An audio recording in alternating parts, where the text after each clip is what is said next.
नमस्कार दोस्तों, welcome to my channel कैमाहॉलिक। सो दोस्तों, हम कंटिन्यू कर रहे हैं अपने चैप्टर को which is structure of atom, जिसमें हमारी पिछली वीडियोस में हमने डिस्कस किए हमारे सब atomic particles which is electrons, protons and neutron की डिस्कवरी और उनकी प्रॉपर्टीज। आज की इस क्लास में हम शुरुआत करने वाले हैं एक अगले टॉपिक से विच इज हमारा सबसे पहला model which was given by J Thomson.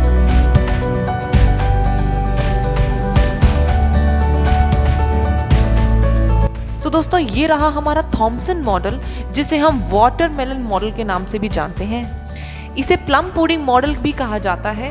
जैसे कि आप इसका स्ट्रक्चर देख सकते हैं, तो ये आपको वाटरमेलन या प्लम पुडिंग की तरह दिखाई दे रहा है, जो ये कहता है कि इलेक्ट्रॉन्स जो हैं वाटरमेलन में एक सीड्स की तरह है, यूनिफॉर्मली डिस्ट्रीब्यूटेड है through out this spherical structure. And ये पूरा स्फेरिकल पार्ट जो कि वाटरमेलन का पल्प है, वो है हमारे प्रोटॉन्स या पॉजिटिवली चार्ज।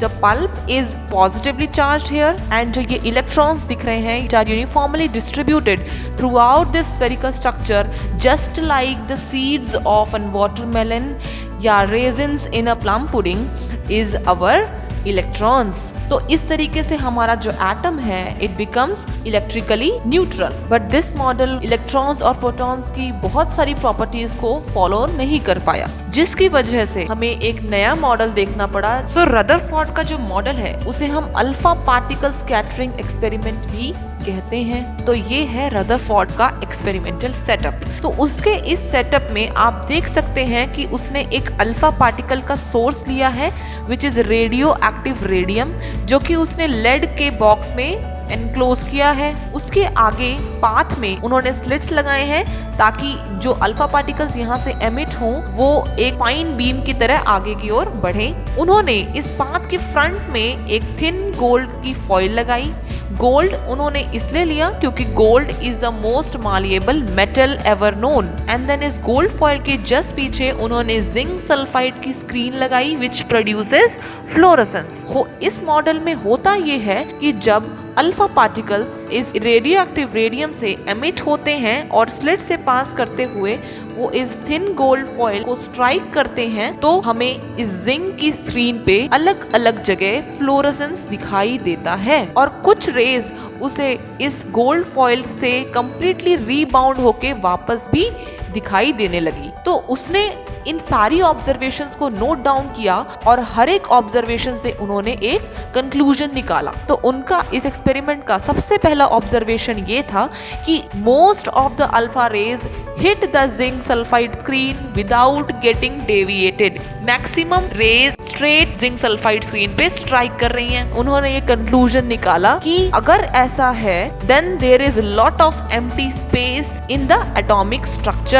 का दूसरा ऑब्जर्वेशन था कुछ अल्फा रेज स्मॉल एंगल से डेविएट कर रही हैं, जिंक सल्फाइड स्क्रीन पे स्ट्राइक कर रहे हैं। इससे उन्होंने ये कंक्लूड किया कि चूंकि हमारी अल्फा रेज पॉजिटिवली चार्ज हैं एंड गोल्ड एटम्स पे थोड़े एंगल से डेविएट कर रही हैं, एंड इस डेविएशन की वजह है उनका गोल्ड एटम से रिपल्शन। दैट मीन्स उस एटम के अंदर कोई पॉजिटिव चार्ज है, न्यूक्लियस है, इट इज पॉजिटिवली चार्ज्ड। उनकी थर्ड ऑब्जर्वेशन थी कि बहुत ही कम 1 और 2% अल्फा पार्टिकल्स अपने पाथ पे दोबारा से रीबाउंड होती हुई उन्हें दिख रही हैं। जैसे कि सपोज ये दो रेज मैंने यहाँ पे शो की हैं आपको रीबाउंडिंग करते हुए। तो इससे उन्होंने ये कंक्लूड किया कि ये रीबाउंडिंग तभी पॉसिबल है कि अगर अल्फा पार्टिकल के पाथ में कोई बहुत हाईली कॉन्सेंट्रेटेड मास है जिसके थ्रू वो पेनिट्रेट नहीं कर पा रही हैं और वो टोटली रीबाउंड हो रही हैं फोर्स ऑफ रिपल्शन को फील करते हुए। दैट मीन्स जो हमारा एटॉमिक स्ट्रक्चर है उसका सारा का सारा मास न्यूक्लियस में कॉन्सेंट्रेटेड है विच इज पॉजिटिवली चार्ज। तो ये थे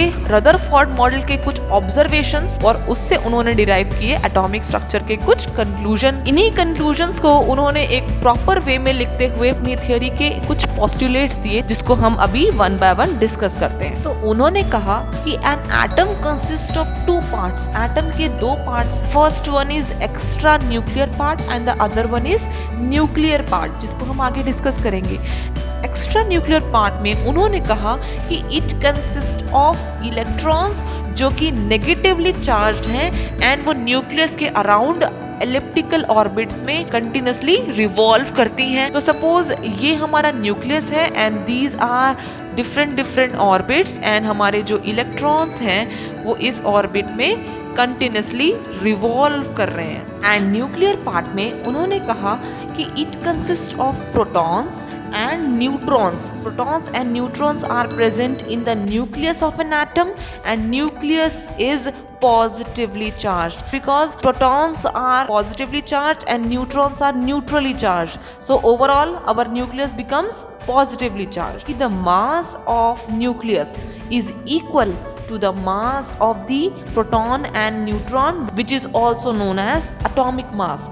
या फिर हम ये भी कह सकते हैं कि the mass of nucleus is equal to the entire mass of the atom. In other words, the entire mass of the atom is concentrated in the nucleus of an atom. These are some of the basic fundamental postulates जो हमारे atomic structure को define करती हैं, and Rutherford ने हमारे इस model को काफ़ी हद तक एक्सप्लेन कर दिया था।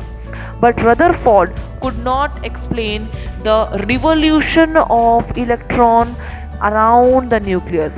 But एक सबसे बड़ा ड्रॉबैक जो Rutherford क्लियर नहीं कर पाया अब वो था एटम की स्टेबिलिटी। उन्होंने इस एटॉमिक स्ट्रक्चर के मॉडल को सोलर सिस्टम के स्ट्रक्चर से कंपेयर किया। सोलर सिस्टम में जिस तरीके से हमारे सन के अराउंड डिफरेंट प्लैनेट्स रिवॉल्व करते हैं, तो उन्होंने कहा कि एटॉमिक स्ट्रक्चर में भी न्यूक्लियस के अराउंड हमारे जो इलेक्ट्रॉन्स हैं वो रिवॉल्व कर रहे हैं। बट इस रिवोल्यूशन को वो क्लियरली एक्सप्लेन नहीं कर पाए।